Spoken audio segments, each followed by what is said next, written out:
Dr. Ben Carson just aired it all out. But as we gather here today, I really want to discuss an entirely new threat to our country.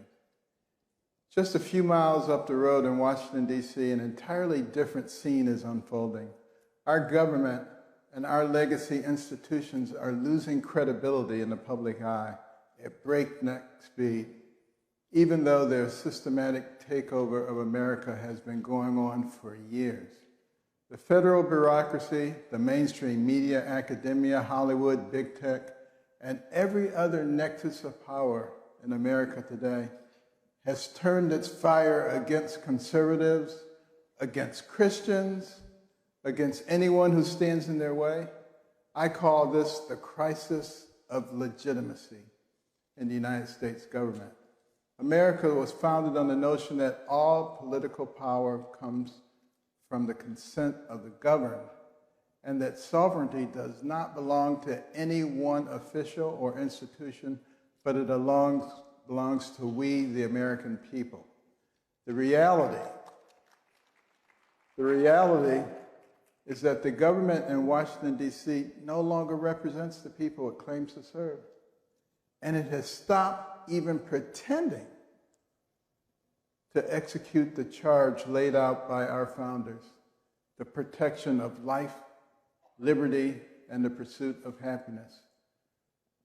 Put simply, Washington is losing its legitimate claim to govern the American people.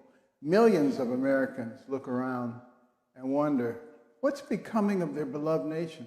They don't recognize the place that they grew up in, and they wonder what kind of future is in store for their children and grandchildren.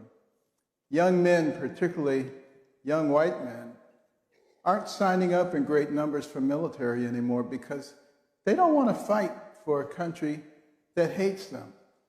They don't want to die halfway around the world to protect the borders of Ukraine or Taiwan or any other country on the earth, when our own border is being overrun by the millions with terrorists and cartel members and human traffickers coming in every day. They don't want to join a fighting force that is more concerned with woke activism, gender inclusivity, LGBT issues, than it is with protecting Americans. They don't want to be part of an operation that spends trillions of dollars abroad while the small towns they call home are falling into dissolution and our communities are being ravaged by drugs and depression while their jobs are shipped overseas without a second thought. And they don't want to fight overseas just to come home to a country hell-bent on vindictive identity politics that promises to take what little social and economic capital they have left and redistribute it to racial, sexual, religious, and other minority groups as a pure power play by the radical left. Who can blame them? And how long can a country last in that way? It isn't just happening in our military either. As we see every day, virtually every single institutional power in our country has become openly hostile to conservatives, to Christians, to our country's legacy, and even the concept of Western civilization itself.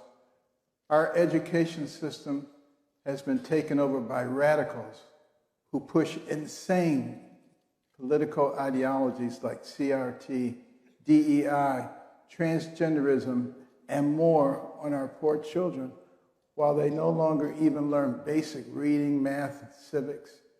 They come down with the full force of the law when a student tries to open a Bible or say a prayer.